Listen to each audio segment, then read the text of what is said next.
शाम का समय था। पक्षी अपने अपने घोंसले की ओर लौट रहे थे, पर वह बढ़ा जा रहा था बिना किसी थकान और पछतावे के। उसे अपनी मंजिल तक पहुंचना ही था। यही उसके पिता की आज्ञा थी। उसका लक्ष्य था यमपुरी, वही यमपुरी जहां यमराज निवास करते हैं। उसे यमराज से ही मिलना था। यही उसके पिता का आदेश था।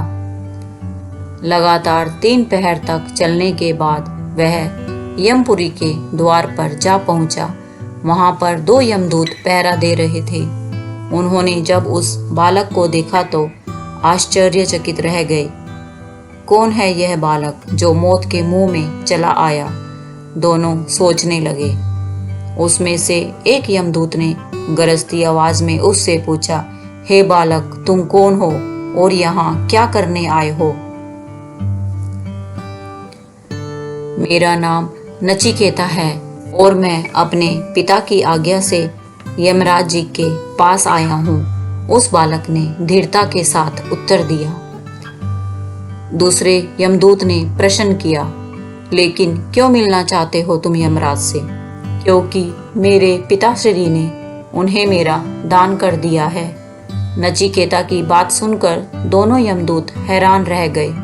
ये कैसा अजीब बालक है, इसे मृत्यु का भय नहीं, यमराज से मिलने चला आया। उन्होंने उसे डराना चाहा, पर नचिकेता अपने निर्णय के आगे सुई की नोक पर भी न डिगा। वह बराबर यमराज से मिलने की इच्छा प्रकट करता रहा। इस पर एक यमदूत बोला, वे इस समय यमपुरी में नहीं है, 3 दिन बाद लौटेंगे, तभी तुम आना। कोई बात नहीं, मैं 3 दिन तक प्रतीक्षा कर लूंगा, नचिकेता ने उत्तर दिया और वहीं द्वार के पास बैठ गया। सहसा उसकी आंखों के आगे बीती हुई एक एक घटना चित्र की भांति घूमने लगी। नचिकेता के पिता ऋषि वाजश्रवा ने एक बड़े यज्ञ का आयोजन किया था। विद्वानों, ऋषि मुनियों और ब्राह्मणों को उसने यज्ञ में आमंत्रित किया। ब्राह्मणों को आशा थी कि यज्ञ की समाप्ति पर वाजश्रवा की ओर से उन्हें अच्छी दक्षिणा मिलेगी। लेकिन जब यज्ञ समाप्त हुआ और वाजश्रवा ने दक्षिणा देनी शुरू की तो सभी आश्चर्यचकित रह गए। दक्षिणा में वह उन गायों को दे रहा था जो कि बूढ़ी हो चुकी थी और दूध भी न देती थी। यज्ञ के प्रारंभ होने से पूर्व वाजश्रवा ने घोषणा की थी, वह यज्ञ में अपनी समस्त संपत्ति दान कर देगा। इसी कारण यज्ञ में कुछ ज्यादा ही लोग उपस्थित हुए थे, पर जब उन्होंने दान का स्तर देखा तो मन ही मन नाराज होकर रह गए। क्रोध तो उन्हें बहुत आया, पर उनमें से कोई कुछ न कह सका। वाजश्रवा के पुत्र नचिकेता से यह न देखा गया। संपत्ति के प्रति अपने पिता का यह मोह उसे बर्दाश्त न हुआ। वह अपने पिता के पास जाकर बोला, पिताजी, ये आप क्या कर रहे हैं? देखते नहीं हो मैं ब्राह्मणों को दान दे रहा हूँ। वाजश्रवा ने कहा, लेकिन ये गायें तो बूढ़ी हैं, जबकि आपको अच्छी गायें दान में देनी चाहिए। नचिकेता ने विनम्रता पूर्वक कहा, क्या तुम मुझसे ज्यादा जानते हो कि कौन सी चीज दान में देनी चाहिए, कौन सी नहीं? वाजश्रवा ने झल्लाकर प्रश्न किया। हाँ पिताजी, नचिकेता ने कहा, दान में वह वस्तु दी जानी चाहिए जो व्यक्ति को सबसे ज्यादा प्रिय हो, और सबसे प्रिय तो आपको मैं हूँ। आप मुझे किसको दान में देंगे? नचिकेता की इस बात का वाजश्रवा ने कोई उत्तर न दिया, पर नचिकेता ने हट पकड़ ली। वह बार बार यही प्रश्न करता रहा कि पिताजी, आप मुझे किसको दान में देंगे? काफी देर तक वाजश्रवा देखता रहा, पर जब नचिकेता न माना तो वह झल्ला कर बोला, जा, मैंने तुझे यमराज को दान में दे दिया। लेकिन अगले ही पल वाजश्रवा ठिठका। ये उसने क्या कह दिया? अपने इकलौते पुत्र को यमराज को दान में दे दिया। पर अब क्या हो सकता था? नचिकेता भी ठहरा दृढ़ निश्चयी।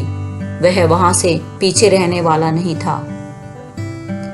पिता की बात सुनकर बोल पड़ा, मैं आपकी आज्ञा का पालन करूंगा, आप बिल्कुल निश्चिंत रहें। वाजश्रवा ने बहुतेरा समझाया, पर नचिकेता न माना। उसने सभी परिजनों से अंतिम भेंट की और यमराज से मिलने के लिए चल पड़ा। जिसने भी यह सुना आश्चर्यचकित हुए बिना न रह सका। सभी उसके साहस की प्रशंसा करने लगे। यमपुरी के द्वार पर बैठा नचिकेता बीती बातें सोच रहा था। उसे इस बात का संतोष था कि वह पिता की आज्ञा का पालन कर रहा था। लगातार 3 दिन तक वह यमपुरी के बाहर बैठा यमराज की प्रतीक्षा करता रहा। तीसरे दिन जब यमराज आए तो वे नचिकेता को देखकर चौंके। जब उन्हें उसके बारे में मालूम हुआ तो वे भी आश्चर्यचकित रह गए। अंत में उन्होंने नचिकेता को अपने कक्ष में बुला भेजा। यमराज के कक्ष में पहुंचते ही नचिकेता ने उन्हें प्रणाम किया। उस समय उसके चेहरे पर अपूर्व तेज था। उसे देखकर यमराज बोले, वत्स, मैं तुम्हारी पितृभक्ति और दृढ़ निश्चय से बहुत प्रसन्न हुआ। तुम मुझसे कोई भी 3 वरदान मांग सकते हो। यह सुनकर नचिकेता की प्रसन्नता की सीमा न रही। वह बोला, पहला वरदान तो आप यह दे कि मेरे पिता का क्रोध शांत हो जाए और वे मुझे पहले की तरह प्यार करें। ऐसा ही होगा, यमराज बोले, दूसरा वरदान मांगो। किंतु इस समय नचिकेता सोच में पड़ गया। अब वह क्या मांगे, उसे तो किसी चीज की इच्छा ही नहीं। अचानक उसे ध्यान आया कि मेरे पिता ने यज्ञ स्वर्ग की प्राप्ति के लिए किया था, क्यों ना मैं ही उसे मांगू। यह सोचकर वह बोला, मुझे स्वर्ग की प्राप्ति किस प्रकार हो सकती है। यमराज चक्कर में पड़ गए, पर वह वचन दे चुके थे, इसलिए उन्होंने वह भी बता दिया और तीसरा व अंतिम वरदान मांगने के लिए कहा। नचिकेता कुछ समय तक सोच में डूबा रहा, फिर बोला, आत्मा का रहस्य क्या है, कृपया समझाइए। नचिकेता के मुख से इस प्रश्न की आशा यमराज को बिल्कुल भी न थी। उन्होंने उसे कोई और वरदान मांगने को कहा और बोले, यह विषय इतना गूढ़ है कि हर कोई इसे नहीं समझ सकता। पर नचिकेता अपनी बात पर अड़ा रहा और निर्णायक स्वर में बोला, अगर आपको कुछ देना ही है तो मेरे इस प्रश्न का उत्तर दें, अन्यथा रहने दें, क्योंकि मुझे अन्य कोई भी वस्तु नहीं चाहिए।